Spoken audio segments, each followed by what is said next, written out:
y conoceréis la verdad, y la verdad os hará libres. Bienvenido a este episodio titulado Los opositores y enemigos de Jesús. Iniciamos este episodio con una nota curiosa. ¿Sabías que los que condenaron a Jesús estudiaban las Escrituras, oraban fervientemente, asistían a los templos? Es más, predicaban, cantaban. Lo que nos advierte que estas actividades por sí solas no nos garantiza que somos consagrados. En este episodio haremos un viaje incómodo, pero necesario. Analizaremos los grupos religiosos que se opusieron a Jesús, como los fariseos, saduceos, esenios y escribas, no como personajes históricos lejanos, sino como espejos que reflejan los peligros que aún acechan a la iglesia en nuestros tiempos. Descubriremos cómo el legalismo, la ambición de poder y el aislamiento espiritual siguen disfrazándose de celo por Dios, de cristianismo, de religiosidad. En la actualidad, muchos defensores de la fe terminan crucificando la verdad sin darse cuenta. Al recordar la historia, se evidencia que en la conquista de Alejandro Magno en el 331 a.C., no solo introdujo el ejército griego a Jerusalén, también ingresó algo mucho más peligroso: su cultura. La cultura siempre ha sido el caballo de Troya más efectivo. Derribó imperios, corrompió naciones y hoy está diluyendo los fundamentos de la fe cristiana. Aparte de eso, hay algo mucho más alarmante. De forma paralela, nosotros, sin darnos cuenta, estamos replicando los mismos errores de los grupos que crucificaron a Jesús. Esta combinación es altamente tóxica. Es muy fácil imitar el pensamiento de esas personas, cayendo en la presunción espiritual. Al creernos más santos que otros, solo por ser moralmente correcto, por hacer buenas obras o por evitar relaciones con quienes consideramos no tan santos. Hoy, muchos entornos religiosos imponen cargas y barreras no bíblicas, convirtiendo el cristianismo en un martirio legalista. Esto nos lleva a replicar la actitud de aquellos grupos opositores que, aunque buscaban proteger los mandamientos, la doctrina, la pureza de la iglesia, terminaron creando normas humanas y patrones de conducta asfixiantes. Su única intención era preservar la fe y evitar la apostasía. Y puede que haya sido sincera, pero se olvidan de una verdad fundamental: Dios tiene el control, sostendrá su iglesia en medio de la tormenta. El mismo Jesús guía y protege su pueblo. Él lo llevará a puerto seguro. La apostasía, esa palabra que nos asusta, es profética e inevitable. Así como lo oyes, mi hermano, está escrito y vendrá, pero no destruirá la iglesia fiel de Dios. Podemos estar seguros que el remanente de Dios permanecerá firme hasta el final. A través de los siglos de persecución y lucha y tinieblas, Dios ha sostenido su iglesia. Ninguna nube ha caído sobre ella sin que Él hubiera hecho provisión, ni una fuerza opositora se ha levantado en contra de su obra sin que Él lo hubiera previsto. Todos sus propósitos se cumplirán. Su ley está ligada a su trono y ningún poder del maligno puede destruirla. La verdad está inspirada y guardada por Dios y triunfará contra toda oposición. Iniciamos analizando a los fariseos. Como ya hemos mencionado, Alejandro Magno trajo a Jerusalén su cultura, sus costumbres, y esto marcó una pauta muy importante en la religión judaica. Las élites judías adoptaron el helenismo, un grupo de hombres piadosos llamados los Hasidim, es decir, los santos. Estos se atrincheraron en la Torá. Con el tiempo, de ellos surgieron los fariseos conocidos como los separados, no por huir al desierto como los esenios, sino porque construyeron un muro invisible alrededor de la ley. Su fe estaba basada en el legalismo extremo, cumplir a toda costa la Torá. Y no solo eso, adicionaron 613 interpretaciones rabínicas que aseguraban el cumplimiento estricto de la Torá. De igual forma, creían en la dualidad social. Vivían en el mundo, pero se consideraban puros, fuera de él. Eso sí, mantenían viva la esperanza mesiánica, aunque muy distorsionada. Esperaban a alguien así como un super David, un libertador político que aplastaría a Roma y restauraría el esplendor de Israel como nación. Un justiciero, no un salvador. Su mesianismo era nacionalista, no redentor. Por esta razón chocaron fuertemente con Jesús, ya que él perdonaba pecados mientras ellos exigían sacrificios y liturgias. Él comía con pecadores, ellos temían contaminarse. Jesús predicaba un reino espiritual, ellos anhelaban uno terrenal.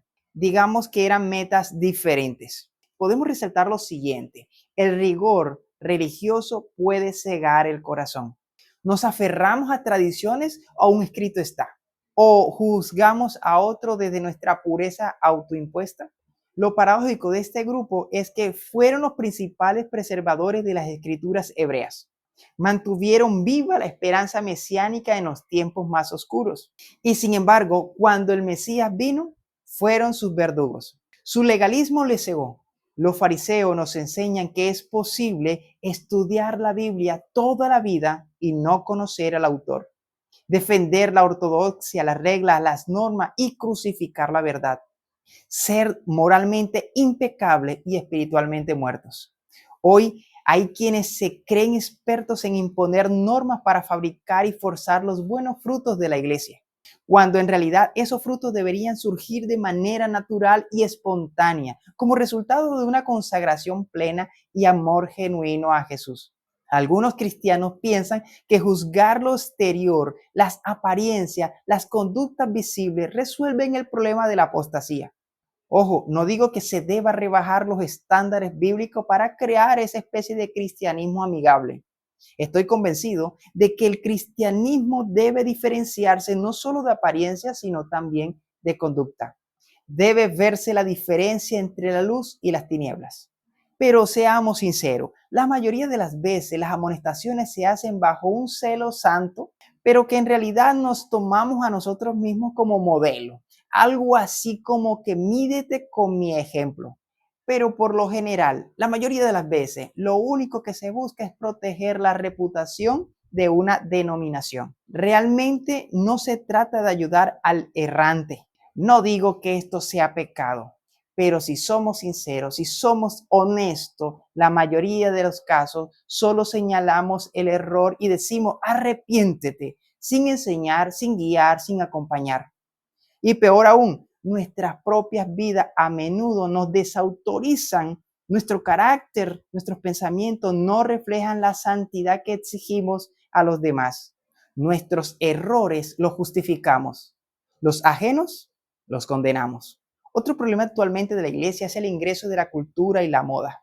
Y esto está contaminando la fe y la adoración. Priorizamos lo externo, lo llamativo, lo sensorial sobre lo espiritual y sagrado.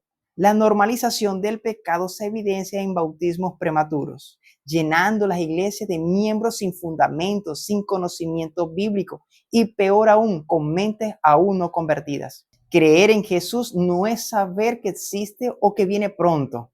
Eso lo saben hasta los demonios. Creer en Jesús es aceptar que las riendas de mi vida ya no las llevo yo. Es obedecer, es dejar, es abandonar el pecado. La aprobación de miembros cuyos corazones no han sido renovados y cuyas vidas no han sido reformadas es una fuente de debilidad para la iglesia. A menudo se ignora este hecho.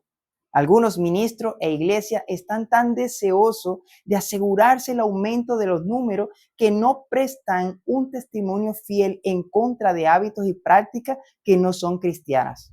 No se les enseña a los que aceptan la verdad que no pueden ser cristianos de nombre mientras son mundanos de conducta.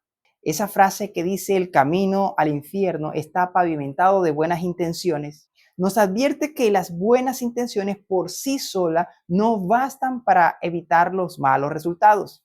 Muchas acciones con intención de hacer el bien terminan siendo dañinas cuando falta sabiduría y discernimiento. Podemos herir a otros con buenas intenciones. Mentimos justificando que es por un buen propósito.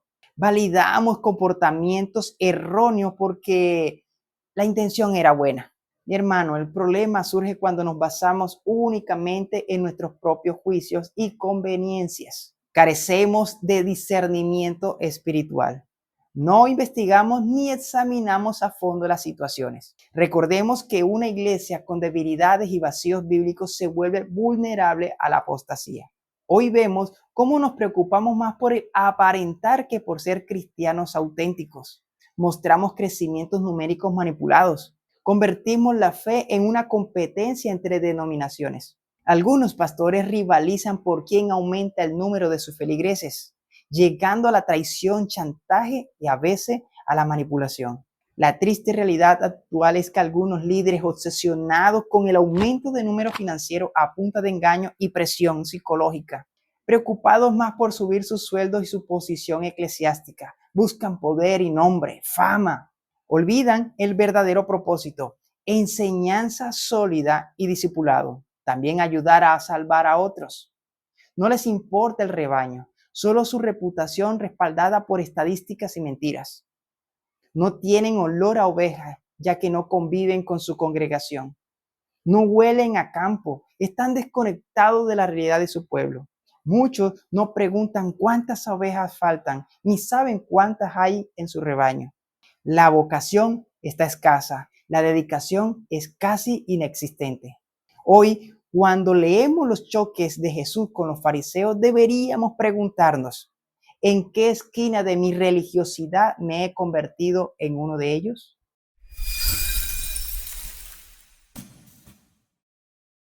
Por otra parte, tenemos a los seduceos. Mientras los fariseos eran los separatistas, los seduceos eran los integradores.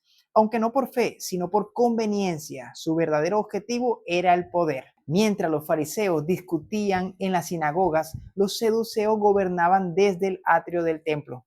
Era la élite sacerdotal, ricos, conectados con los políticos, expertos en el arte de negociar lo sagrado. Su nombre era sinónimo de poder institucional, eran los guardianes del culto a Yahvé, pero adoraban el status quo, los puestos, la fama, la autoridad. Su teología era la más conveniente, eran religiosos, pero de esos que prefieren a un Dios decorativo, no uno que exija transformaciones. Su meta, aliarse con el enemigo para conservar esos privilegios. Ellos menospreciaban al pueblo, su religión era para las altas esferas, no para el humilde campesino. Eran la aristocracia sacerdotal, los diplomáticos que negociaban entre Roma y Judea. Hoy entre el mundo y el cristianismo. Su teología era minimalista, diseñada para no interferir con sus ambiciones. Solo Torah.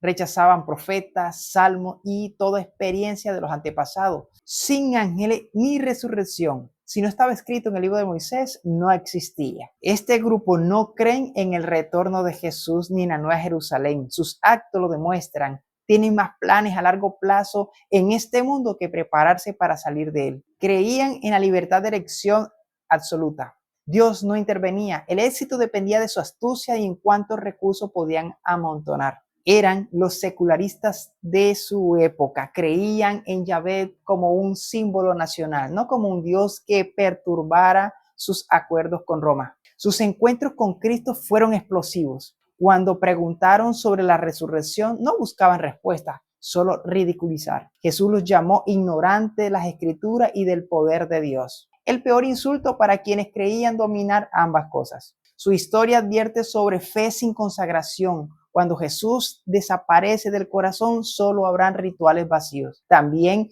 poder sin principio, negociar principios a cambio de influencia y poder, estatus, dinero. Religión como herramienta política, usar lo sagrado para beneficio terrenal.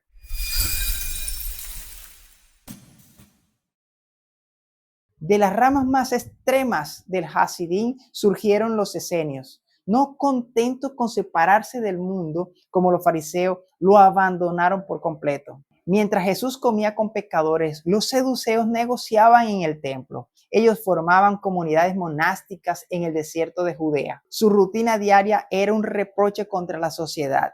Consistía en lavados ceremoniales antes del amanecer, manos puras. Negociar con el mundo para ellos era impuro, rechazaban el comercio y la esclavitud.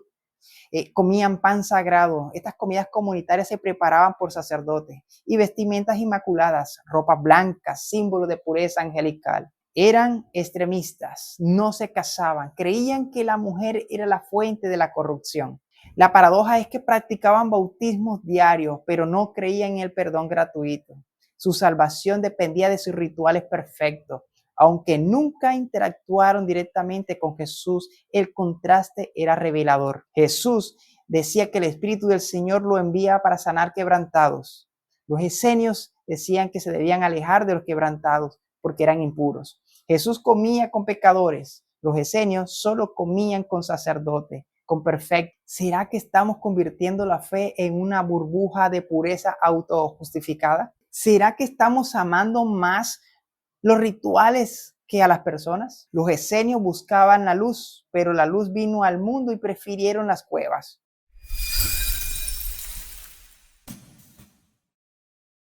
Y por último tenemos a los escribas, los custodios oficiales de la palabra de Dios. Eran conocidos como seferín en hebreo y en griego gramateis. Pero el verdadero poder radicaba en su título alterno, doctores de la ley.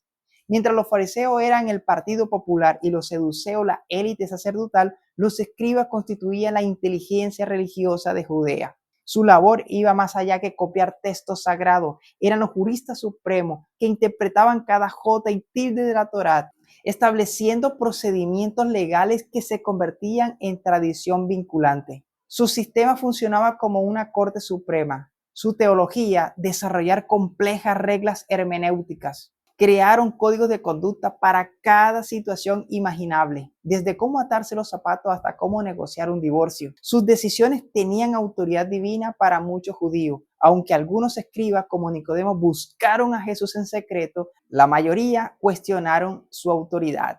Espiaron sus palabras para acusarlo. Participaron activamente en su condena. La paradoja, experto en mesianismo, pero no reconocieron al Mesías cuando lo tuvieron adelante. Las críticas más duras de Cristo fueron para este grupo. Ataban cargas pesadas por su legalismo asfixiante. Invalidaban la palabra de Dios al elegir tradiciones humanas. Sepulcros blanqueados por su hipocresía. Jesús no condenó su erudición, sino su falta de corazón.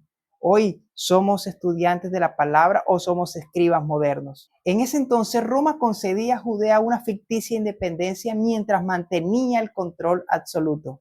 El sumo sacerdote, figura clave del judaísmo, era nombrado y dispuesto por los procuradores romanos. El cargo se compraba con sobornos descarados, violencia política, familias sacerdotales competían con asesinatos por el poder. Lo sagrado se había convertido en un negocio. El pueblo sufría dos niveles de explotación.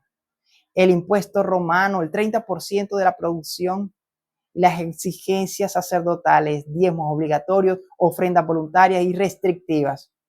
El resultado, el campesinado vivía en pobreza extrema mientras la élite del templo construía palacios. La historia de los fariseos, seduceos, esenios y escribas no es solo un relato del pasado, es un espejo para el cristianismo de hoy. Estos grupos, aunque diferentes, compartían algo peligroso. Perdieron de vista a Jesús mientras defendían su religión. El mundo no necesita más religiosos, necesita discípulos que reflejen a Cristo. Si alguno quiere venir en pos de mí, niéguese a sí mismo, tome su cruz y sígame. Eso dijo Jesús. Que Dios te bendiga.